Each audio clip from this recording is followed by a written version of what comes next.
I was recently having this conversation with a student, and I think this is something that we need to put out there real quick. When we talk about martial arts, we can traditionally, classically speaking, pre-gunpowder, we can put martial arts into basically three separate categories.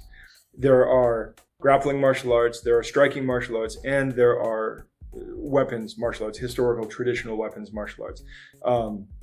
Gunpowder and mechanized warfare adds an additional kind of ranged combat that even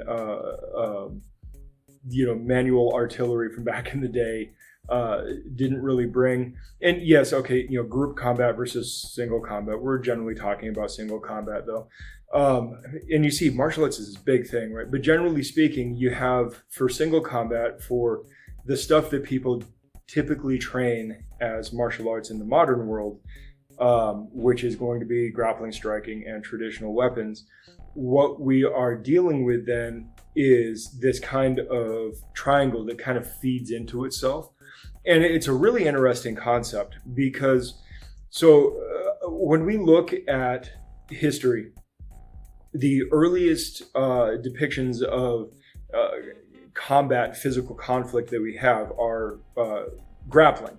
And we're talking human to human, not hunting, right? Because hunting goes back even further. But we have grappling. And that makes sense, right? We see grappling in pretty much every species, at least every mobile species, every motile species. They kind of grapple and jockey for dominance, right? We especially see it in kind of like the children of the group because they're kind of figuring out the pecking order. But even in the adults of the group, we see grappling a lot because grappling basically is just saying, I can subdue you, therefore I am the dominant one. And, the food chain goes thus. Then when we look at more critical conflict, right, when we go beyond simple dominance games, what do we see? It's not necessarily, striking is plenty viable, but we're going to come back to that in a second. Because when we actually see critical conflict, when mortal conflict is on the line, people turn to weapons, right? Because we are, unlike many, many other animals, we are not equipped with natural weapons. So we use tools as weapons to enhance our combat abilities, right? So when it gets more serious than what can be done by simple, subdual, we oftentimes turn to weapons, right? We go to war with weapons. We defend our territory and resources with weapons, right? And it's weapons. And here's the cool thing, right? When you look back in historical martial arts, what do you basically constantly see? You see weapons combat backed up by grappling, right? Grappling is kind of the human thing, the living creature thing, and weapons is the kind of serious combat thing. And when you get too close for the weapons to be effective, you turn to grappling so that you can pull a smaller weapon, steal a weapon, create control, whatever. That is what we generally see, right? So grappling backs up the weapons. Now, where does striking fit into this? Well, striking seems to be warnings and punishment. If we look into the natural world, where we see striking often, like look at venomous snakes. Venomous snakes will not always do an immediate venom dump. They will sometimes just strike you in order to ward you away. You look at cats, and cats, not necessarily looking to kill you or harm you, will not always go with a scratch first, although the claws might be somewhat present, but they slap you, they smack you. We actually see great apes punching each other. This is usually when it gets a little bit more serious and like an educational beatdown, to use Mark McYoung's term, it needs to happen, right? Striking is usually punishment and warning. It of course has long been used as disciplinary action. But yeah, warning and punishment, right? Striking has generally been warning and punishment. Where else we see striking has been to enhance grappling. Just about every grappling style, other than the folk styles of just takedown grappling, which are fairly universal across human groups. But when we see combat grappling, for lack of a better term, we almost universally see additional striking, but it's usually striking in the sense of striking in order to distract, to blind, to shock. That's the whole idea of dim mak within the Chinese Qin Na and Shuai Jiao practices and everything, is the idea of using the strikes to set up the grapple and to further enhance the grapple. The atemi striking in all of the jiu-jitsu arts is like that. And if you look at, like, say, Fiore from 1400s Italy, and his striking or his grappling section has striking incorporated into it.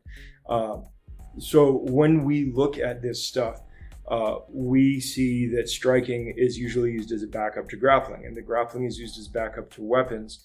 And then we also see that in solo striking systems, which seem to have come much later, right, 1700s, for formalized English boxing, we don't have a ton of like pure boxing reference for the East, but again, it's not that old, and again, we almost always see that these boxing styles also include weapons training, and the boxing styles are almost always, how do I use my hands like my core weapons? Those core weapons often being a spear, a sword, something to that nature. Even in old English boxing competitions, they used to open up with single stick, quarterstaff, and even truncheon, right? Truncheon being like a billy club. We see that weapons and striking go hand in hand, and it's basically, if I don't have a weapon, how do I effectively use my hands like a weapon? So these all feed into each other. And so if grappling is the human baseline, and weapons are for hunting and war, and then striking is warning and punishment, but also attempting to use the limbs like weapons, and then the grappling is the backup to the weapons, that means the grappling is the backup to the striking, which we do see. In fact, pretty much all traditional striking martial arts involve some grappling, including traditional English boxing, including Savate. They all included grappling initially. So the grappling styles included striking, the striking styles included grappling, pretty much all the striking styles included weapons. Some of the grappling styles certainly included weapons. Some of the grappling styles are just folk sport styles of just like fixed hold, takedown wrestling, whatever.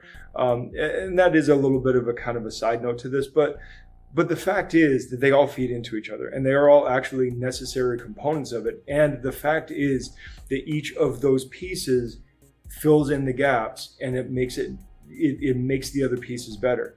Having the striking makes the grappling and the weapons better. Having the weapons makes the grappling and the striking better. And having the grappling makes the striking and the weapons better. All of it feeds into each other, and they're all necessary components.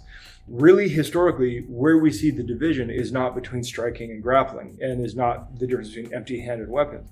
The real difference that we see is between stand-up game and ground game. There is very little ground game traditionally.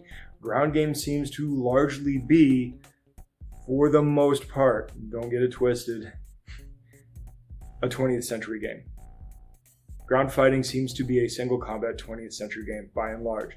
And most of that seems to be due to the fact of weapons dueling dying down, mass combat dying down, crime dying down.